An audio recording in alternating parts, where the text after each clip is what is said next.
ದೇಶ ವಿದೇಶ ಸಿನಿಮಾ ಕ್ರೀಡಾ ಸುದ್ದಿಗಳನ್ನು ಫಟಾಫಟಾಗಿ ನೋಡೋಣ ಮಾರ್ನಿಂಗ್ ಎಕ್ಸ್‌ಪ್ರೆಸ್‌ನಲ್ಲಿ. ರನ್ಯಾ ಸ್ಮಗ್ಲಿಂಗ್ ಕೇಸ್ ಹಿಂದಿರುವ ಸಚಿವರ ಹೆಸರು ನನಗೆ ಗೊತ್ತಿದೆ. ಶೀಘ್ರದಲ್ಲೇ ಸಚಿವರ ಹೆಸರನ್ನ ಬಯಲು ಮಾಡ್ತೇನೆ ಅಂತ ಶಾಸಕ ಯತ್ನಾಳ್ ಸ್ಫೋಟಕ ಹೇಳಿಕೆ ಕೊಟ್ಟಿದ್ದಾರೆ. ವಿಜಯಪುರದಲ್ಲಿ ಮಾತನಾಡಿದ ಶಾಸಕ ಯತ್ನಾಳ್, ಅಧಿವೇಶನದಲ್ಲೇ ರನ್ಯಾ ಹಿಂದಿರೋ ಸಚಿವರ ಹೆಸರನ್ನ ಪ್ರಸ್ತಾಪ ಮಾಡ್ತೇನೆ. ರನ್ಯಾ ಜೊತೆಗೆ ಸಂಬಂಧ ಹೊಂದಿದವರು, ಆಕೆಗೆ ಪ್ರೋಟೋಕಾಲ್ ಕೊಟ್ಟವರ ಮಾಹಿತಿ ಹೊರಗೆಳೆಯುತ್ತೇನೆ ಅಂತ ಹೇಳಿದ್ರು. ರನ್ಯಾ ಎಲ್ಲಿಂದ ಚಿನ್ನ ತಂದು ಚಿನ್ನವನ್ನ ಎಲ್ಲಿ ಇಡ್ತಾ ಇದ್ಲು ಎಲ್ಲ ನನಗೆ ಗೊತ್ತಿದೆ ಅಂತ ಹೇಳಿದ್ರು. ಇದೇ ವೇಳೆ ರನ್ಯಾ ಕೇಸ್ನಲ್ಲಿ ಕೇಂದ್ರ ಸರ್ಕಾರದ ತಪ್ಪಿದೆ ಎಂದ ಸಚಿವ ಸಂತೋಷ್ ಲಾಡ್ಗೂ ಯತ್ನಾಳ್ ಟಕ್ಕರ್ ನೀಡಿದ್ರು. ಯಾರು ತಪ್ಪು ಮಾಡಿದ್ರು ಅದು ತಪ್ಪೇ, ಆದರೆ ಕೇಂದ್ರ ಸಚಿವರು ಇದರಲ್ಲಿ ಭಾಗಿ ಆಗಿಲ್ಲ ಅಂತ ಹೇಳಿದರು.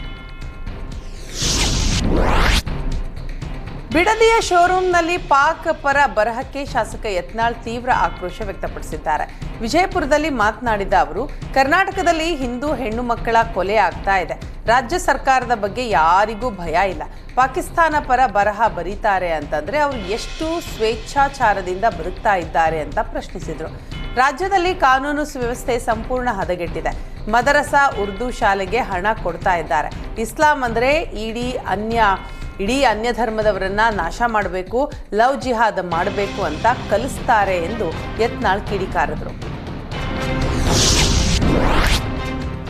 ಕಾಂಗ್ರೆಸ್ ಶಾಸಕ ಪ್ರದೀಪ್ ಈಶ್ವರ್ಗೆ ಸಂಸದ ಸುಧಾಕರ್ ಟಾಂಗ್ ನೀಡಿದ್ದಾರೆ. ನೆಲಮಂಗಲದಲ್ಲಿ ಮಾತನಾಡಿದ ಸುಧಾಕರ್, ಪ್ರದೀಪ್ ಈಶ್ವರ್ ಇಡೀ ರಾಜ್ಯದ ಜನರಿಗೆ ಜ್ಞಾನ ತುಂಬುವ ಮಹಾನ್ ಕೆಲಸ ಮಾಡ್ತಿದ್ದಾರೆ.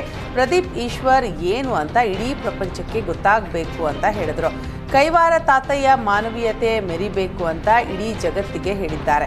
ನಾವು ಅವರ ಹೆಸರಲ್ಲಿ ರಾಜಕೀಯ ಮಾಡಬಾರದು. ಶಾಸಕ ಪ್ರದೀಪ್ ಈಶ್ವರ್ಗೆ ಕೈವಾರ ತಾತಯ್ಯನೇ ಬುದ್ಧಿ ಕೊಡಬೇಕು ಅಂತ ಸಂಸದ ಸುಧಾಕರ್ ಕಾಲೆಳೆದರು. ಮಹಾರಾಷ್ಟ್ರದಲ್ಲಿ ಕೆಎಸ್ಆರ್ಟಿಸಿ ಬಸ್ ಮೇಲೆ ಕಲ್ಲೆಸೆದ ಕೃತ್ಯಕ್ಕೆ ಶಾಸಕ ರಾಜು ಕಾಗೆ ಬೇಸರ ವ್ಯಕ್ತಪಡಿಸಿದ್ದಾರೆ. ಗಡಿ ಭಾಗದಲ್ಲಿ ಭಾಷಾ ವೈಷಮ್ಯವಿಲ್ಲ.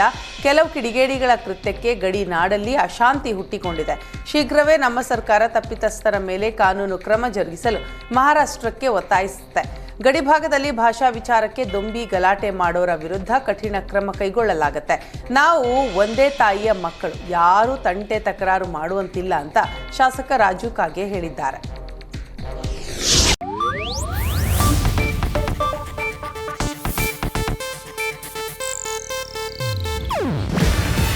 ಇದು ಏಷ್ಯಾನೆಟ್ ನ್ಯೂಸ್ ನೆಟ್ವರ್ಕ್ ಪ್ರಸ್ತುತಿ. ನೀವು ನೋಡ್ತಿದ್ದೀರಾ ಏಷ್ಯಾನೆಟ್ ಸುವರ್ಣ ನ್ಯೂಸ್.